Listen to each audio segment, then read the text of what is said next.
Welcome to Educate, Inform, and Challenge. My name is Teresa MacLennan. I am the Executive Director here at the Women and Children's Shelter of Barrie. We are so glad that you have joined us today. The goal of our show is to talk about the lives and experiences of women who've experienced violence, human trafficking, women in leadership and decision making. We talk about gender equity. And so we're just really grateful that you've come alongside us to have these discussions so we truly can educate ourselves, inform ourselves, and challenge our thinking, and hopefully challenge ourselves into action. Before we begin and talk to my wonderful guest and friend, Carol, we do want to acknowledge our Indigenous community, partners, and history and culture. We thank you so much for allowing us to share in this space, to have these conversations. We are just very much aware of that. And we are truly, truly thankful to have the opportunity to be here and to have these conversations. Thank you. So we're going to dive in today, and we're going to talk about something that is just really important for us to always be aware of and for our community to have knowledge about. We're going to be talking to Carol Stevenson, who is the child and youth worker here at the shelter. And we're going to learn about the trauma that children experience when they come into the shelter, and just really what Carol sees in her the kids she supports and how she navigates trying to help them through that. So Carol, welcome. I'm really, really looking forward to our discussion today. I'm just really glad that you're with us. Well, thank you so much for inviting me, Teresa. Yeah, good stuff, Carol. So maybe you could just tell us a little bit about your role and the work that you do here at the shelter. Let's start there. Well, as you mentioned, I'm the child and youth worker for the Women and Children's Shelter. There are two of us in the children's program. And so what we try to do is make the transition from living in a domestically violent environment to shelter communal living. We try to help the children and moms make that transition. Because as you know, Teresa, moms who enter the shelter, they have experienced domestic violence. They have experienced the trauma, and everyone's experience is individual and unique. And just as the women and the moms are individual and unique, so are the children. Their experience of domestic violence and abuse is individual and unique to each child. And even coming into like a family with more than one child, like siblings, the siblings may experience the same situation, but internalize it in different ways. So initially when they come, we try to just make that first week an easier transition for them as possible.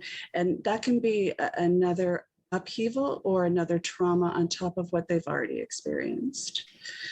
So I think that's a great backdrop to kind of the first part about when women and their children are coming into the shelter, that they're fleeing violence, as you say. Yes. And while our environment creates safety for them, they're coming with trauma, which is very unique, which I appreciate that you saying that, because trauma is very much on a spectrum for all of us. Even though it's a safe environment, they're coming in traumatized to an environment that they didn't want to be in, because they would prefer to be at home, of course, and in a happy, loving home environment.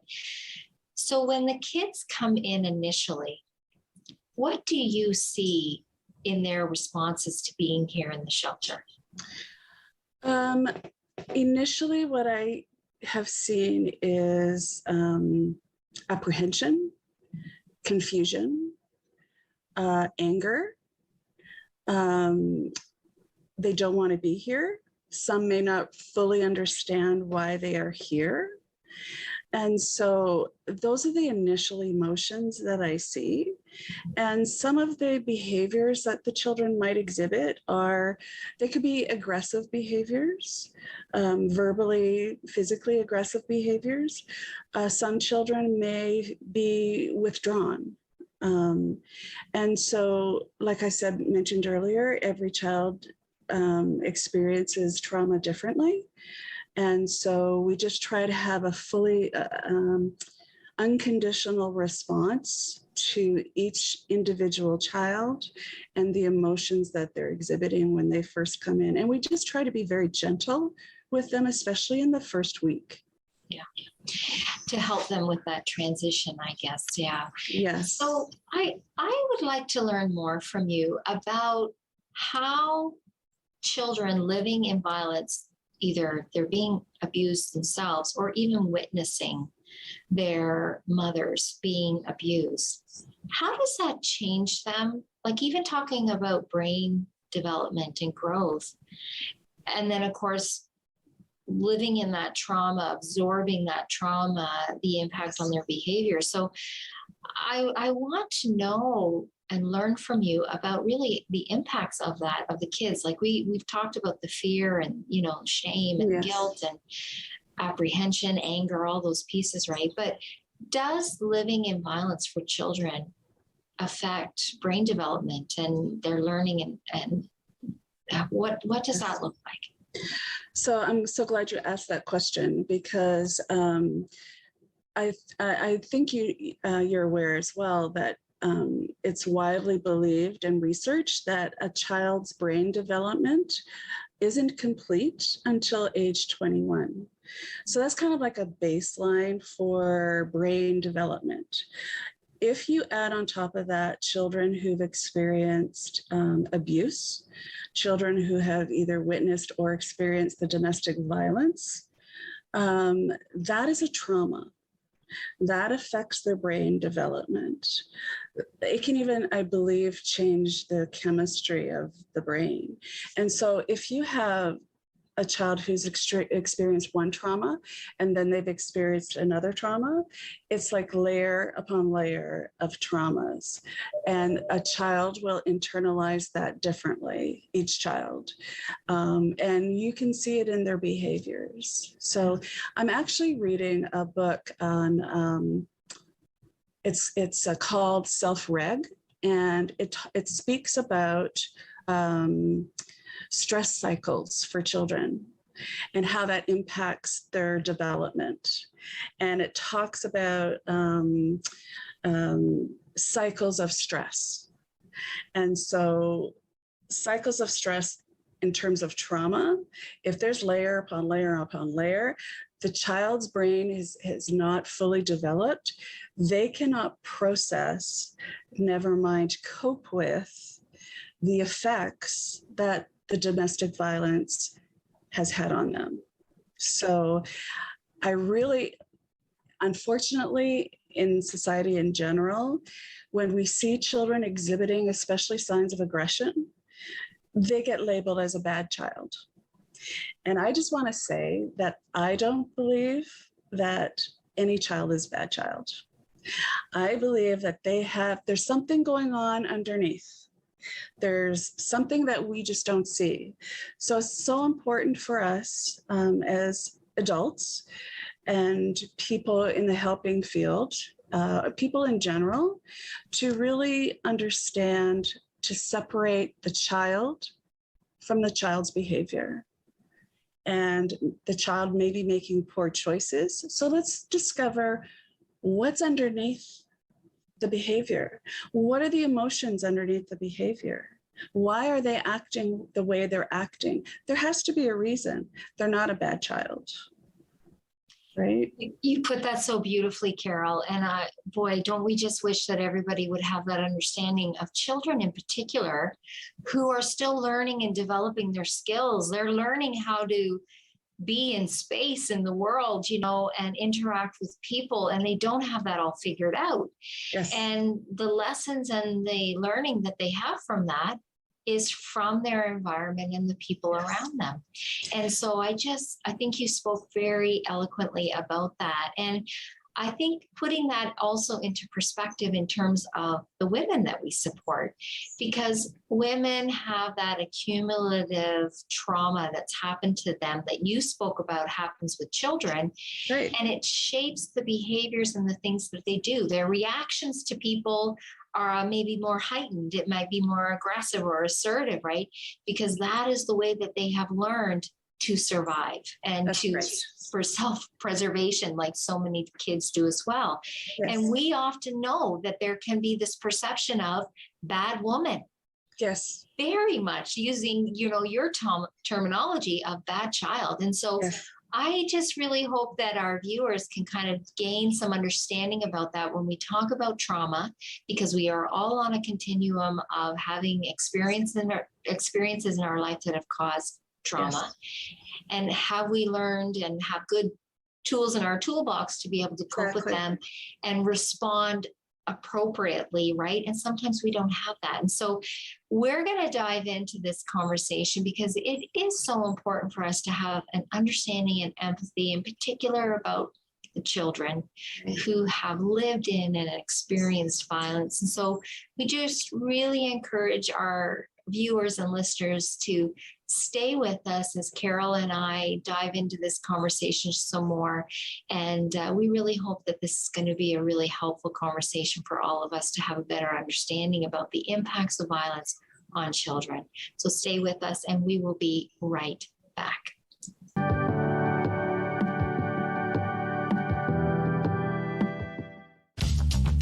This program is brought to you by Ignite TV. Now you're in command. Visit Rogers.com for more details.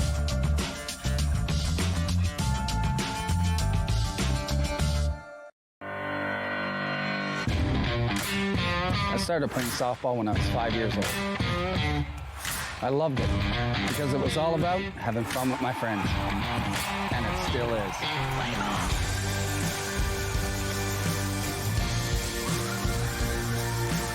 From little kids to adults to seniors, softball is a sport for everyone.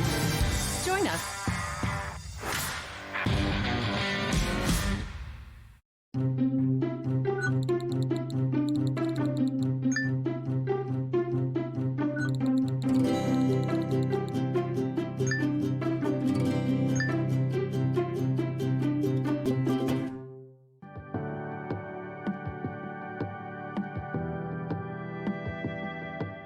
Welcome back to Educate, Inform, and Challenge. We're having a great discussion today with my friend, Carol Stevenson, who's the child and youth worker here at the shelter. And we're really diving into the impacts of violence on children. And we're really glad that you've come back for this conversation because it's really helpful for us to have an understanding of empathy and compassion for children and maybe help to put it into perspective the behaviors and things that we see children do that we may not have an understanding as to why. And certainly, from Carol's perspective and the learning that she's offering to us, we can have an understanding about the impacts of violence on children. And we've talked about brain development for one. Right. And Carol, I wanted to ask you a question, or it's probably more of a statement, but I believe that there's actually been like CAT scans and things of children's brains who have experienced violence and they physically can look different. Yes. That's what I was mentioning a little bit earlier when I said that the more trauma that a child experiences can change the chemistry of the brain, the thinking processes, just the ability to understand what it is that's happening to them or that they're witnessing, and they cannot comprehend it the way like most adults can't understand or comprehend it. And for a child who is still developing their brain, who's still learning how to cope with life in general, they can't process the same as an adult can. They also don't have the vocabulary to be able to express what they're experiencing and, most importantly, what they're feeling. Children don't have the vocabulary to identify the emotion. They might be feeling really angry, but they don't really understand that that's anger. They're just experiencing something and then they're behaving. And so it's like here at the children's program, we really try to assist moms to assist their children in understanding the different emotions that they're experiencing and where it comes from. And something that you mentioned earlier, Teresa, was about how women have been traumatized as a child. And unresolved trauma can be cyclical. So if a mom has unresolved trauma in her own life, and now she's living it again, and their children are witnessing that, mom doesn't have the skills or the tools to be able to assist her child navigate that. And so here in the shelter, what we're trying to help moms, we're trying to empower moms to empower themselves and to empower their children to learn how to identify their emotions and their feelings, to learn how to communicate with each other, and share, and knowing that all their feelings are okay, all of them, and we are here to help support them unconditionally. It's just such wisdom, Carol, because, you know, when women moms have been traumatized themselves, and then they have children, and like you say, if it's unresolved trauma, or they haven't learned the tools to be able to just kind of work with it as opposed to against it, let's say. Yes. And then they have children of their own. Yeah. They're almost really set up for so many challenges. Yes. Because it's still ripe. It's still fresh within them. And then they have this little human to raise into a big human. And how do they do that when they're not whole themselves? And so I just really appreciate what you've said there, because it does put that into perspective when we place judgment on mothers, and we place judgment on children. And what we fail to recognize as a society is that there's trauma there that's unresolved, right? So, and moms also come in with feeling a lot of guilt and regret, that they feel like they have done this to their child. And one of the things that I really try to impart on moms is that, you know what, you did the very best that you could at the time. And if you had have known how to do it any differently, you would have. And so now you're doing something, you are the master, you are the expert of your experiences and of your journey. And so now you're here, you're beginning a new life journey of healing. And so as you heal, your children will heal. And the best way to take care of your children is to take care of their mama, right? Beautiful words. And I really hope, and I know that there's going to be a woman who's listening today, Carol, who I think really needed to hear that they've done the best that they can. Absolutely. But your job is to also help them. So I want to start to kind of lead into talking about the difference that you see happen with the children and their moms, because I think the two go hand in hand. Mm-hmm. But in particular, the children, when they come into the shelter, they've been here for a while, you've built a relationship with them. What do you see start to happen in those kids? So slowly, as we work with the children and their moms, and we start exploring emotions, and we give them permission to feel whatever it is that they're feeling, and that's okay. They come, some will be very aggressive and not want any help. They don't trust anybody. All of them don't trust people in general. They don't want to share their story or their feelings. So they're very closed.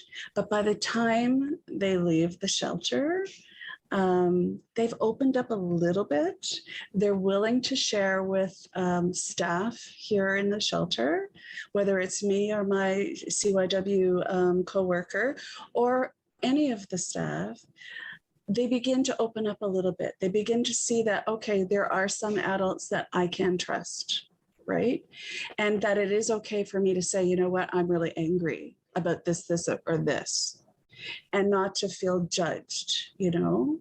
So by the time they leave, and by the time the moms leave, because they're getting the same message from everybody, staff, their whole world just kind of opens up for them. And the children in particular, they can relax and be children.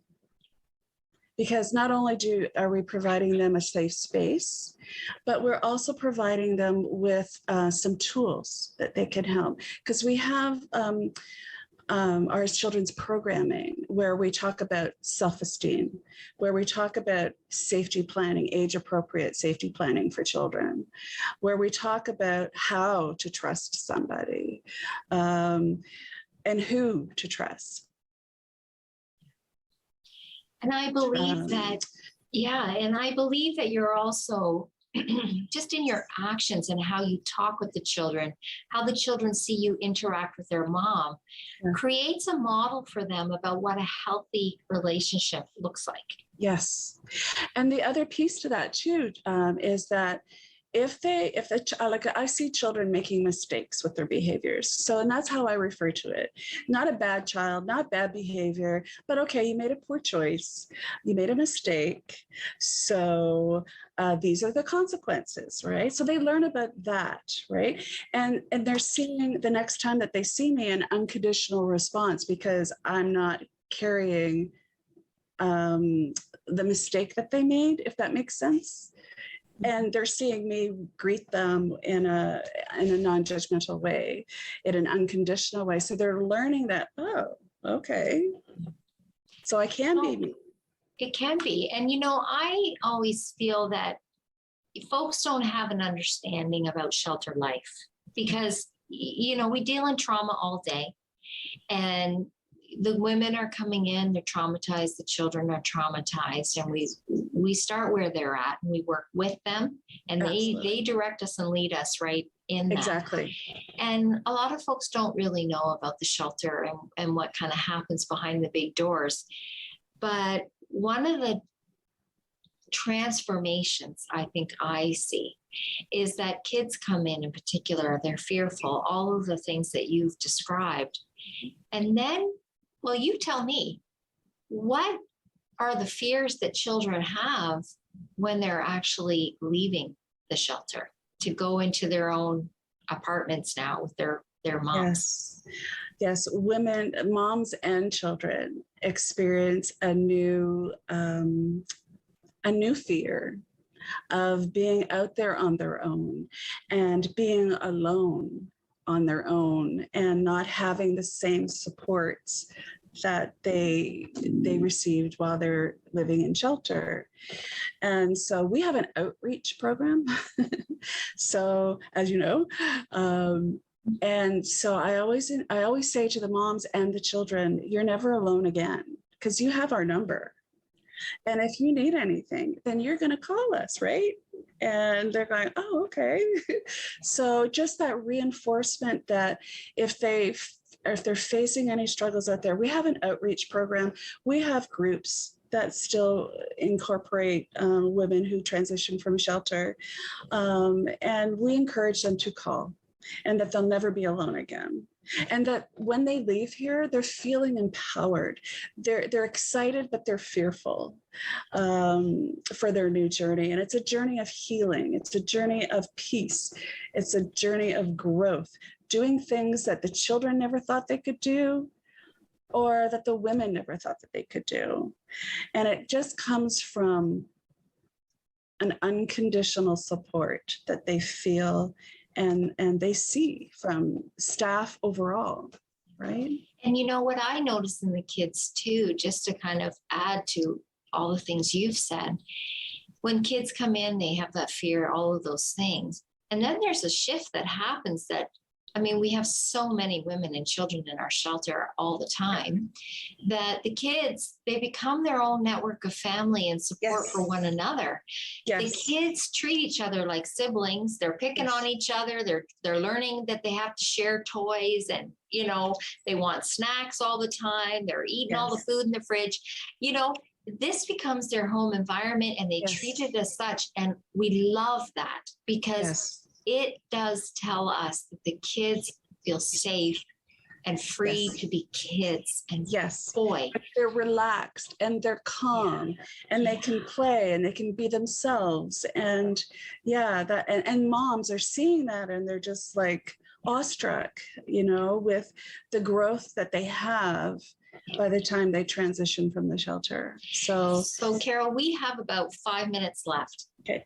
Our time went very, very quickly. yes, so much to say. I know. And you know what? That just means we need to come back and have another conversation because there's so much for us all to learn. Okay. Is there any situations that you've supported a woman with your children in shelter that feels like a success for you, that you just feel that you want to maybe highlight, that would leave that example in our viewers' minds? I have had several moments like that, Teresa. When I see, okay, this is gonna make me cry. Oh, that's okay. It's okay. a safe place to do that. Yeah. And so there has been several moms that have come through and they just feel so defeated. So like their life is never going to get better, that they're never going to heal.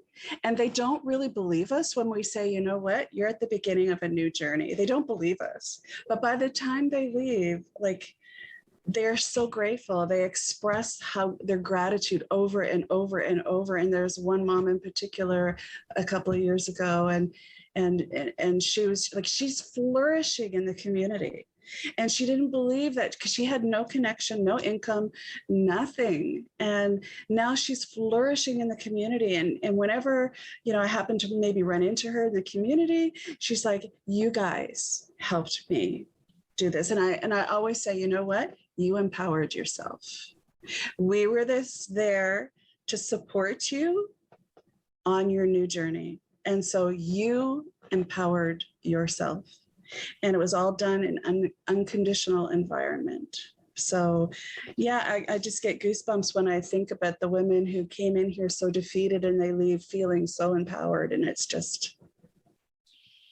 awe-striking. It's an awesome. I mean, we feel honored to do the work that we do. Absolutely. And that women allow us into Yes. their lives and they share so much of their Yes. abuse story experience with us and invite us into that to help them. And we start where women are at. We're not Yes. going to guide what it is that women have to do.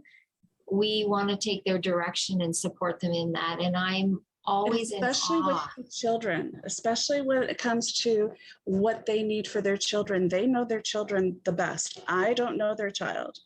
I can just explain the programs that we have and and then we determine from her what she feels her child needs. And then we go from there. Thank you, Carol. Thank you. If you are a woman who is watching us today and you are experiencing violence or you're not sure, but something's not feeling right, we encourage you to contact our crisis line. That number is 705-728-2544. And please visit our website if you are curious about all of the services that we offer. And that is barrieshelter.com. Again, thank you, our community, for being here with us. Thank you again, Carol. And please join us again next time on Educate, Inform, and Challenge.